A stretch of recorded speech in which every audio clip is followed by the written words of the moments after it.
क्या बोलूं मैं।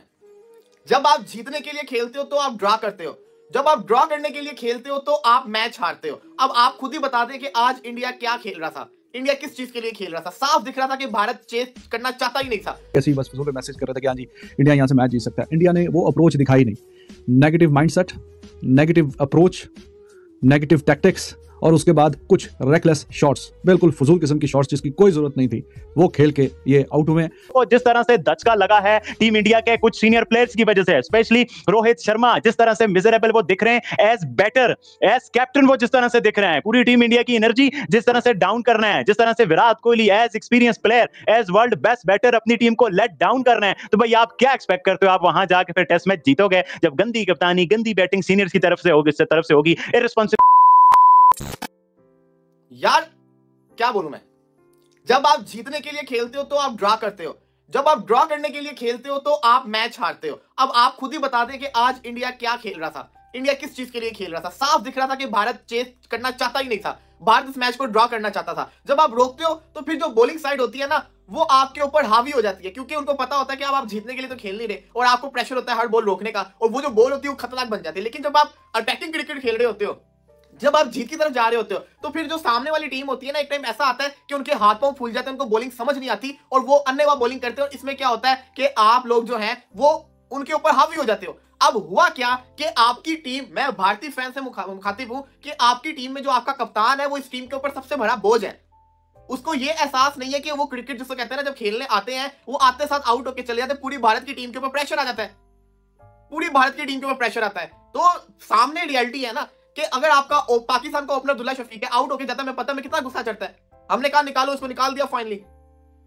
अच्छी खासी इंडिया ने इस सीरीज में जीत के साथ विक्ट्री जिसे कहते हैं ना हासिल की थी पहले टेस्ट मैच के अंदर। जबरदस्ती रोहित शर्मा को लाया गया, जबरदस्ती उनको कप्तान बनाया गया और फिर उनको ओपनिंग भी दे दी। अब एक जो ओपनिंग जो चीज है ना, बड़ी इंपॉर्टेंट चीज है।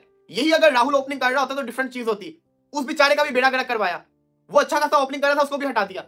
रोहित शर्मा ने अपने जिसको कहते हैं ना ईगो के लिए पूरी इंडियन टीम का बुरा हाल करके रख दिया, क्योंकि जब आपका कप्तान, जब आपका ओपनर आते साथ ही आउट होके जाएगा तो फिर आप कुछ भी कर लो, फिर आप जीत सकते ही नहीं हो, आप जीत सकते ही नहीं हो। और यही रियलिटी है सामने कि आते साथ ही रोहित शर्मा आज फिर काफी सारी बॉल्स भी खेली, सेट भी हो गए, लेकिन पैट कमिंस के हाथों 8वीं दफा आउट हो गए।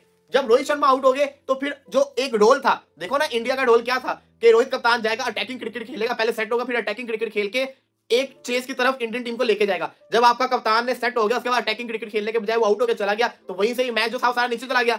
उसके बाद फिर राहुल गया, फिर विराट कोहली को तो समझ नहीं लग रही ना, वो बाहर के बॉल के ऊपर आउट पे आउट होता जा रहा है। विराट कोहली को इस चीज की समझ नहीं लग रही। Mitchell Starc super bowling, PAT Cummins super bowling, और भाई शान मसूद सीखो पैट कमिंस से कि जब 8 विकेट गिरी हो तो फील्ड कैसे रखते हैं।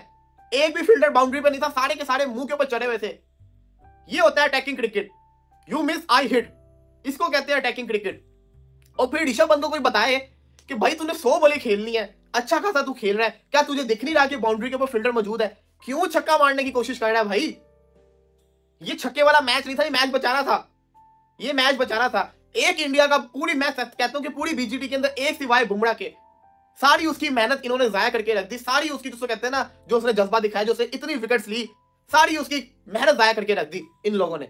Even England, south Africa, New Zealand जो कि इन्हीं कंडीशंस में खेलती हैं, एक एशियन टीम का आके ऑस्ट्रेलिया में सीरीज जीतना, इतना प्राउड रिकॉर्ड रखना, उस हिसाब से हमारी बड़ी अच्छी एक्सपेक्टेशन थी कि भाई टीम इंडिया इस बार भी बहुत तगड़ा जाएगी। और फिर जाने से पहले जिस तरह से सीरीज हारी तो बहुत सारी उम्मीदें थी, बट उम्मीदों को जिस तरह से धचका लगा है टीम इंडिया के कुछ सीनियर प्लेयर्स की वजह से, स्पेशली रोहित शर्मा जिस तरह से मिजरेबल वो दिख रहे हैं एज बैटर, एज कैप्टन वो जिस तरह से दिख रहे हैं, पूरी टीम इंडिया की एनर्जी जिस तरह से डाउन करना है, जिस तरह से Virat Kohli as experience player, as world best batter अपनी टीम को लेट डाउन करना है, तो भाई आप क्या एक्सपेक्ट करते हो? आप वहां जाके फिर टेस्ट मैच जीतोगे जब गंदी कप्तानी, गंदी बैटिंग सीनियर्स की तरफ से होगी, इररिस्पांसिबिलिटी ऋषभ पंत की तरफ से होगी, जायसवाल जैसा यंगस्टर बेचारा रन्स करके लड़ता रहेगा, बट कब तक लड़ता रहेगा जब आपकी बाकी टीम अच्छी परफॉर्मेंस नहीं दिखाए। बहुत डिसअपॉइंटमेंट है। विराट कोहली, रोहित शर्मा बहुत इस टीम को लेट डाउन कर रहे हैं, क्या कहेंगे?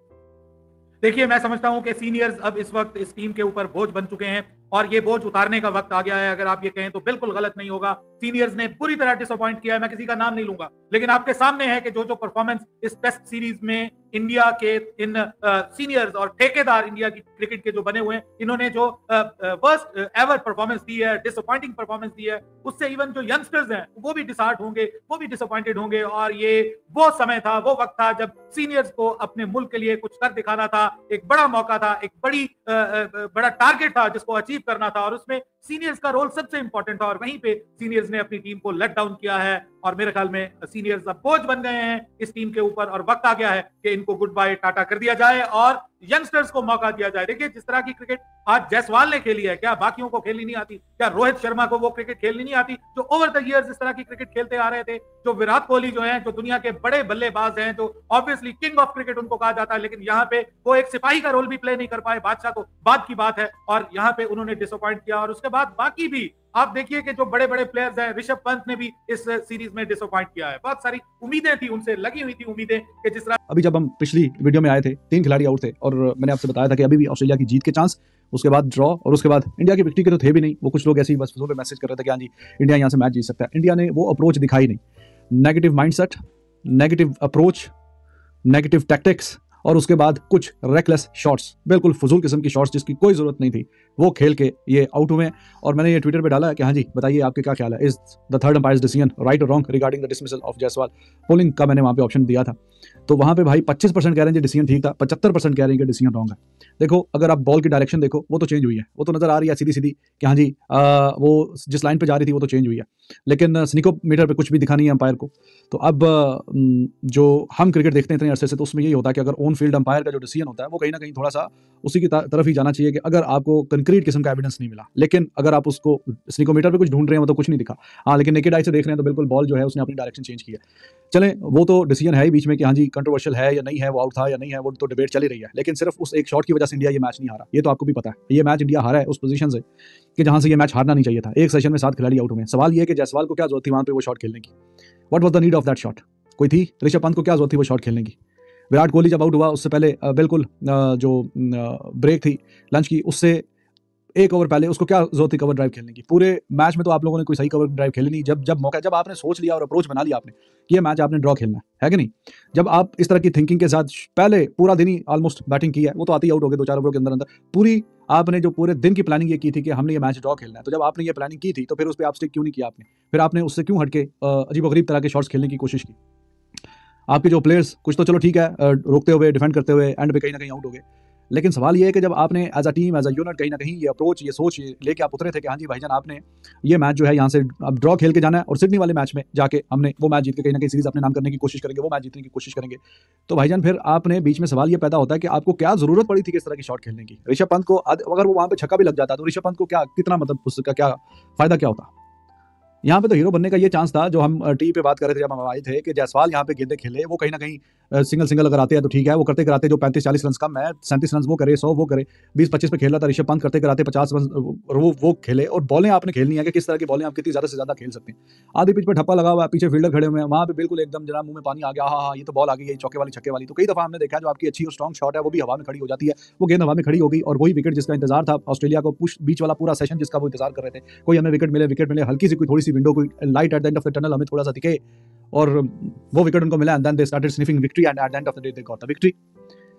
जब आप अच्छे सेट होके खेल रहे हो, अच्छा अपने मिजाज से हटके खेल रहे हो, तो टीम के लिए खेल लो ना अपने मिजाज से हटके। वो तो फिर रवि शास्त्री, वो सुनील गावस्कर को जो पिछली इनिंग्स में बोला था, वो बात तो ठीक है, क्योंकि मेरी ऐसी आदत नहीं है खेलने की, मेरा ऐसा मिजाज नहीं है खेलने का। तो आपका मिजाज तो डिक्टेट नहीं करेगा ना कि आप जिस पोजीशन में हैं आपको उस पोजीशन के मुताबिक खेलना चाहिए। आपका क्या ख्याल है, ये वाशिंगटन सुंदर वो चौका छक्का नहीं मार सकता? क्या उसमें सलाहियत नहीं है चौका छक्का मारने वाली? अगर उसने पहली बारी में 30 के स्ट्राइक रेट से 50 किया तो वो पागल है, उसका नहीं दिल करता कि वो चौका मारे छक्का मारे। अभी भी वो नॉट आउट रहा है, हालांकि एंड पे जब 2-3 विकेटें रह गई थी, मेरी ये सोच और अप्रोच थी कि उसको ओवर की 3-4 बॉल्स खुद खेलनी चाहिए थी, और एक आधा बॉल अगर जरूरत पड़े तो वो दूसरा आकाशदीप खेले, बुमराह खेले, और वो खेले, और ये अच्छा खेल रहा था, अच्छे तो लोग इस बात करें चैनल पर नई, चैनल को जरूर सब्सक्राइब तो बात करें सब बुरी तरह से, गंदी तरह से, बस पैथेटिक बैटिंग, पैथेटिक बॉलिंग रही, पूरी तरह से घटिया बैटिंग के चलते भारतीय टेस्ट में जा रहा है। गलत अप्रोच, गलत शॉट, पूरी तरह से घटिया बैटिंग बॉलिंग रही भारतीय टीम को, और वर्ल्ड टेस्ट चैंपियन से अब पत्ता कटता हुआ नजर आ रहा है, क्योंकि कल जो कि पाकिस्तान हार कर साउथ अफ्रीका को पहुंचा दिया, और आज इंडिया हार कर ऑस्ट्रेलिया को पहुंचा दिया। पूरी तरह से भी सब सीनियर ने जो कि साथ नहीं दिया, रोहित और विराट ने पूरी तरह से फ्लॉप इनिंग देखने को मिली और भारतीय पूरी तरह से गंदी तरह से टेस्ट में जा रहे हैं। और आपको पाकिस्तानी मीडिया का रिएक्शन वीडियो कैसा लगा है, अच्छा लगा है, चैनल पर नए चैनल को जरूर सब्सक्राइब कर दीजिए। तो कि मिलते हैं नेक्स्ट वीडियो में, अभी के लिए जय हिंद।